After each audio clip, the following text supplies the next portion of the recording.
Hello বন্ধুরা, আজ আমরা চলে এসেছি সুন্দরবনের এমন একটি দ্বীপে যেখানে প্রতিদিনই মানুষের কাছে এক নতুন চ্যালেঞ্জ। এখানে শুধু ঝড় আর জলোচ্ছ্বাস নয়, মানুষের সবচেয়ে বড় ভয় হলো রয়্যাল বেঙ্গল টাইগার, নদীর কুমির আর আশেপাশে লুকিয়ে থাকা বিষধর সাপ। তবুও আশ্চর্যের বিষয়, এই দ্বীপের মানুষ সব ভয়কে সঙ্গী করেই প্রতিদিন জীবনযুদ্ধ চালিয়ে যাচ্ছে। আজকের এই ভিডিওতে আমরা দেখব এই দ্বীপের প্রাকৃতিক অবস্থা, কিভাবে মানুষ এখানে বসবাস করে, রাতে কি ধরনের আতঙ্ক থাকে। চলেন শুরু করা যাক। বন্ধুরা, এখন আমরা এই সুন্দরবনের দ্বীপে প্রবেশ করছি। চারিদিকে ঘন জঙ্গল, ছোট ছোট নদী, কাদামাটির রাস্তা এবং নীরব পরিবেশ। প্রথম দেখাতেই বোঝা যায় এখানকার জীবন শহরের জীবনের থেকে সম্পূর্ণ আলাদা। হ্যালো বন্ধুরা, কেমন আছেন সবাই? আশা করি সবাই অনেক অনেক ভালো আছেন। আজ আবারও চলে আসলাম সুন্দরবনের একদম প্রাণতাত্ত্ব একটা দ্বীপে। তো এই দ্বীপে বাঘের আতঙ্ক, কুমিরের ভয়, এর পাশাপাশি সবথেকে বেশি যেটা আতঙ্কের বিষয় সেটা হলো সাপের উপদ্রব। এই এই দ্বীপে কিন্তু প্রচণ্ড পরিমাণ সাপ দেখা যায়। আপনারা দেখছেন পাশে একটা খোলা মাঠ, এই মাঠটা কিন্তু সম্পূর্ণ জলাবদ্ধ। আর এই মাঠের যত প্রকার সাপ তারা কিন্তু সব এই লোকালয়ে চলে এসছে। আর এখানকার জীবনযাপন কতটা কঠিন, এখানকার মানুষেরা কিভাবে বসবাস করে, এই ভিডিওটা দেখতে থাকুন। এই ভিডিওর মধ্যে যাবতীয় তথ্য তুলে ধরা থাকবে, ভিডিওটা শেষ পর্যন্ত দেখতে থাকুন। বন্ধুরা, দেখতে পাচ্ছেন এই জলাবদ্ধ মাঠ, আর এক সাইডে এরকম খাল, আর ঠিক এর পাশে একটা বস্তি বা একটা জনবসতি। এই জনবসতিটা মূলত যে তাদের গ্রাম থেকে এই জনবসতিটা পুরোপুরি পৃথক। আর এখানকার মূল জনবসতিটা আপনাদেরকে ভিডিও দেখায়, এখান থেকে কিন্তু বেশ দূরে। এর আশেপাশে কোনো ঘর বাড়ি নেই, কোনো লোকালয় নেই, শুধু এখানে আপনারা দেখতে পাচ্ছেন কয়েকটা বাড়ি। আর এই বাড়ির মানুষজন, আর তার পাশ দিয়ে চলে গেছে এরকম একটা খাল, আর ওপর সাইডে কিন্তু এরকম একটা জলাবদ্ধ মাঠ। তো এখানকার বেশিরভাগ মানুষ কিন্তু মাছ ধরা, কৃষি কাজ করা এবং মধু সংগ্রহ করার কাজে নিয়োজিত। আপনারা দেখছেন এই পাশে খাল আর এই পাশে বাড়ি, তাদের বাড়িও কিন্তু ছোট বাচ্চা আছে। তারা এটা দেখে আপনারা বুঝতে পারছেন যে এখানকার মানুষেরা কত কঠিনভাবে জীবনযাপন করে। আমি এখানে বেশ কয়েকটা বাড়ি ঘুরে দেখেছি, এখানে কিন্তু কোনো ছাদ দেওয়া বাড়ি নেই। যে কটা বাড়ি আছে হয় টালির ছাউনি, নতুবা টিনের ছাউনি। আর তাদের এই সাজানো গোছানো ঘরবাড়ি একটা ঝড়েই তাদের সব কিছু নিঃস্ব করে দিতে পারে। আর ঝড়টা যদি হয় এভাবে, তো তাদের পুরনো সাজানো গোছানো সংসার এমনই খালে চলে যেতে পারে। তো এই দ্বীপে মানুষেরা কিন্তু খুবই কষ্ট করে বসবাস করে। তো চলেন এখানকার কিছু মানুষদের সাথে সাক্ষাৎকার নেওয়া যাক। দেখছেন বন্ধুরা, এখানে কিন্তু কোনো বাড়ি ছাদ দেওয়া না, হয় টালির ছাউনি নতুবা টিনের ছাউনি। আমি একটা বাড়ি আপনাদেরকে ঘুরে দেখাই। তো বাড়িতে কেউ আছেন? মনে হচ্ছে কেউ নেই। তো দেখতে পাচ্ছেন এখানে এই খাল, আর ঠিক এমনই একদম বাড়ির পাশেই তাদের এরকম খাল চলে গেছে। তো তাদের বাড়িও বাচ্চা আছে, তারা যে কিভাবে কত কষ্টে বসবাস করে এইটুকু দেখে আপনারা বুঝতে পারছেন। এখানে হয়তো তারা গৃহপালিত হাঁস মুরগি পালন করে, আর এটা তাদের হয়তো রান্নার জায়গা, যেহেতু তারা এখন বাড়িতে নেই। আর এই কারণে তাদের এই রান্নার জায়গাটা, রান্নাঘরটা এরকমভাবেই আছে। রান্নাঘরের আপনারা দেখতে পাচ্ছেন কোনো পেপারের ছাউনি, কিন্তু বাদবাকি কোনো জায়গায় ছাউনি নেই। ভারী বর্ষায় তাদের ছাউনি কিন্তু উড়ে গিয়েছে। আর এখানে কিন্তু একটু নদী ভাঙন শুরু হলেই তাদের ঘরটা কিন্তু পুরোপুরি তলিয়ে যাবে এই নদীতে। তবে এখানকার একটাই বলার বিষয়, যেটা হলো এখানকার রাস্তাঘাট। মমতার দায়ে হয়তো তারা রাস্তাটা পেয়েছে কংক্রিটের তৈরি। সবথেকে ভালো দিকটাই হলো এখানকার এই রাস্তাটা, যাই কংক্রিটের তৈরি একটা রাস্তা তারা পেয়েছে। আর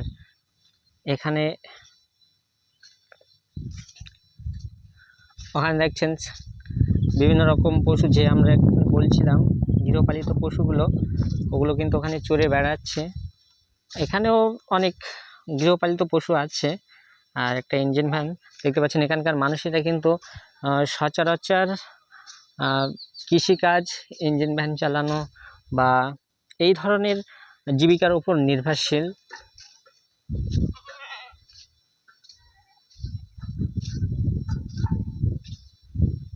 এই টিয়া পাখিটা কাদের? এই টিয়া পাখিটা কথা বলে, শীষ দেয় কই দেখি, একটু কথা ডাকাও তো, ডাকাও দেখি টিয়া পাখিটার। হ্যাঁ, একা একা মিটু মিটু করে। তো দেখতে পাচ্ছেন এখানকার সাধারণ মানুষের জীবনযাপন। বন্ধুরা, এখানে দেখতে পাচ্ছেন একটা ক্যালবোট নর্দমা। এখান থেকে বিলের পানি কিন্তু এই খাল দিয়ে প্রবাহিত হয়। এখন ভাটির সময় তাই পানিগুলো বার হয়ে যাচ্ছে, কিন্তু জোয়ারের সময় কিন্তু এই পানি আবার উল্টো ঢোকে এত বড় বিলটার পুরোপুরি চাষের ক্ষতিগ্রস্ত হয়।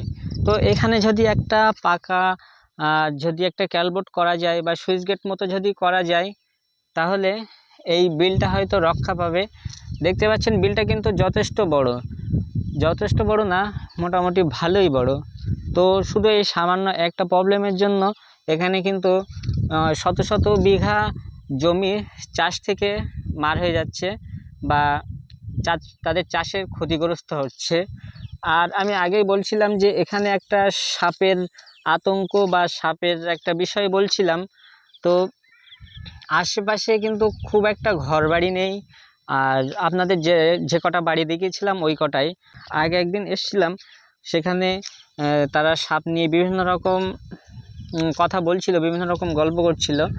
তো আজ যেহেতু তাদের পাচ্ছি না, তো এই গল্পটা হয়তো আমরা আপনাদেরকে অন্য আরেকটি ভিডিওতে জানাবো। আমি বলছিলাম যে আপনাদের এখানকার বেশিরভাগ মানুষের হয়তো জীবিকা নির্বাহ হয় মাছ ধরা, কৃষি কাজ করা, এইসবের উপর।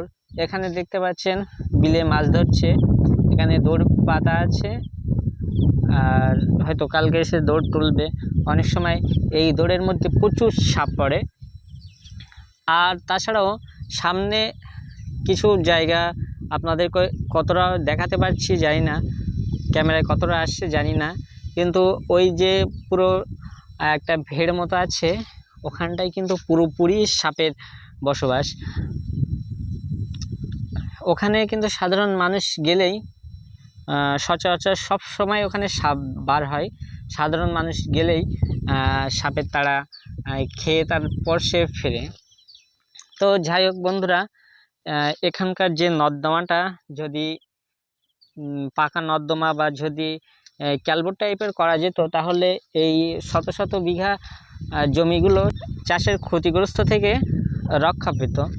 আর এখানকার মানুষেরা যেমন তাদের চাষাবাদ বন্ধ হয়ে গেছে, তারা কি করেছে, তারা এখানে ছোট ছোট ঘেরি করেছে।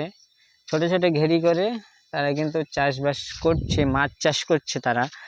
আর মাছ চাষের পাশাপাশি এরকম কলা বাগানও তৈরি করেছে। আর এই খালটার পানি আপনারা দেখতে পাচ্ছেন কতটা কালো। সচরাচর এমন কালো পানির দেখা যায় না, হয়তো ময়লা খালগুলো, কিন্তু এইটা কিন্তু ময়লার খাল না, এটা জাস্ট এই বিলের পানি বার হওয়ার জন্য এই খালটা। বন্ধুরা, এই প্রান্তত্ব দ্বীপে এসে এই মানুষের ব্যবহার বা আচরণটা খুবই সুন্দর। আসলে মানুষের ব্যবহারটাই সারা জীবন মনে রাখে।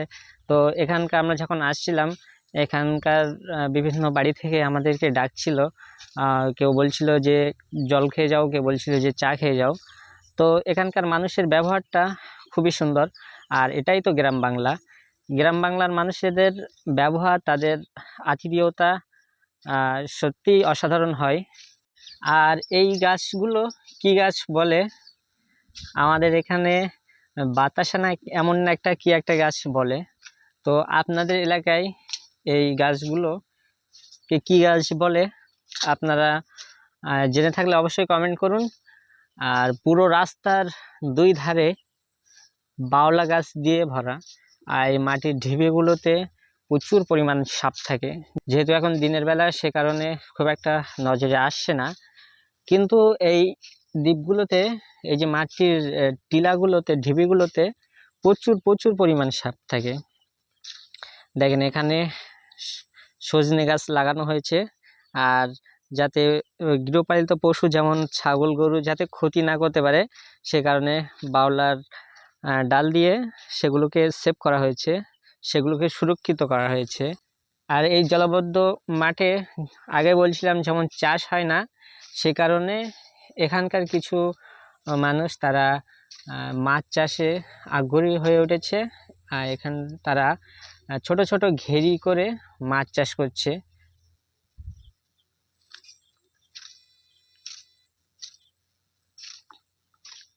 বন্ধুরা, হাঁটতে হাঁটতে আমরা জনবসতি থেকে অনেকটাই দূরে চলে এলাম। এখানে কিন্তু আমার সামনে এবং পিছনে কোনো মানুষজন নেই। সত্যি একটু এখানে চলাফেরা করাটা একটু ভয় ভয়ের মতো লাগছে, কারণ এখানকার এই পিছনে যে ডিবেগুলো, এগুলো কিন্তু সত্যিই অনেক বিপজ্জনক। আর পিছনে যে একজন দেখছেন, ও আমাদেরই ব্রাদার, আমাদেরই ভাই। তো আমরা দুজনই ছাড়া এর সামনে এবং পিছনে কোনো মানুষজন নেই, পুরোপুরি ফাঁকা একটা মাঠ। আর এখান থেকে জনবসতি বেশ দূরে। এ কারণে এই রাস্তা দিয়ে হাঁটতে হাঁটতে গাটা কেমন ছমছম করছে। আর সাপের ভয় করে না এমন মানুষ খুবই কম। তো এই ঢিবিগুলো বা এই রাস্তাগুলোতে প্রচুর পরিমাণ সাপ থাকে। বন্ধুরা, আপনাদের জন্য এত কষ্ট করে ভিডিও করি, যদি একটা ভিডিও লাইক না পাই তাহলে সত্যি মনটা খুব খারাপ হয়। ভিডিও দেখতে দেখতে যদি ভালো লাগে তাহলে একটা লাইক করে দিন। এখানে হয়তো গরমের সময় পানি সেচ দেওয়ার জন্য শ্যালো মেশিন তৈরি করা আছে। এখানে কিন্তু কোনো রকম বিদ্যুৎ নেই। আপনারা যদি উপরে দেখাই তো আপনারা দেখতে পাবেন এখানে কিন্তু কোনো রকম বিদ্যুৎ নেই। আর এখানে সেই আগের যেই শ্যালো মেশিনগুলো হতো, সেই শ্যালো মেশিনগুলোই কিন্তু এখানে জল তোলার কাজ করে। এখন হয়তো বিভিন্ন রকম নতুন নতুন যে ইলেকট্রিক চালিত মোটর দিয়ে মানুষ জলসেচ সম্পূর্ণ করে, এখানে কিন্তু সেরকম না। এখানে এখনও বিদ্যুতের কোনো লাইন আপনারা দেখতে পাবেন না। এখানে কোনো রকম বিদ্যুৎ এখনও প্রবেশ করেনি, এটা সম্পূর্ণ বিদ্যুৎহীন। তো দিনের আলোতেই যদি আমার এত ভয় লাগে, এত গা ছমছম করে, তাহলে বুঝতে পারছেন এখানকার রাতের দৃশ্যটা কতটা ভয়ঙ্কর। যেহেতু কোনো প্রকার বিদ্যুৎ নেই, কোনো জনমানবহীন, এখানেও কিছু মানুষ তারা এই ঘেরিগুলো পাহারা দেয়। তাদের বিপদে আপদে কিন্তু কোনো মানুষকে তারা পাশে পায় না। তো যাই হোক বন্ধুরা, আজকের ভিডিওর খুব একটা বড় করছি না। খুব শীঘ্রই হয়তো দেখা হবে আমাদের অন্য একটা ভিডিওতে, বা অন্য একটা কোনো অ্যাডভেঞ্চারের সাথে। তো ভিডিওটা ভালো লাগলে লাইক করে দিবেন, চ্যানেলে নতুন এসে থাকলে চ্যানেলটা অবশ্যই সাবস্ক্রাইব করে দিবেন। আর এমনই নতুন নতুন ভিডিও পেতে সবসময় চ্যানেলটি ফলো করবেন। এখানে এসে আমাদের একটা জিনিস খুবই ভালো লাগলো, এখানকার মিষ্টি পাখির ডাক। তো সব সময় কিন্তু একটা পাখির মিষ্টি ডাক আপনাদের কানে আসছে, এটা এখানকার একটা ভালো দিক। অবশ্য এরকম পাখির ডাক খুব একটা নজরে আসে না। তো এখানে আসলে আপনারা খুবই সুন্দর সুন্দর পাখি দেখতে পাবেন, বিভিন্ন রকম অতিথি পাখি। আর আপনাদের একটা জিনিস দেখায়, এখানে যে বিলুপ্ত প্রায় পাখি, বাবুই পাখি, একটা সময় বাবুই পাখি নিয়ে কিন্তু অনেক চর্চা হতো। সেই বাবুই পাখির বাসা কিন্তু এখানে অনেক গাছের ডালে ডালে আমি দেখতে পাচ্ছি। দেখছেন বাউলা গাছে সরু সরু ডালে অগণিত বাউল পাখির বাসা। তো পাখির বাসাগুলো হাওয়ায় দুলছে, অসাধারণ লাগছে। আর এখানে রয়েছে একটা অভিশপ্ত ভগ্নপ্রায় একটা নৌকা। হয়তো নৌকাটা একটা সময় মানুষের জীবিকার একটা প্রধান মাধ্যম ছিল এখানকার মাছ ধরার জেলেদের। তবে নৌকাটা যে অবস্থা, মনে হয় না নৌকাটা আর পুনরায় ব্যবহার করা যাবে। তো নৌকাটার ধ্বংসাবশেষ এখানেই পড়ে আছে।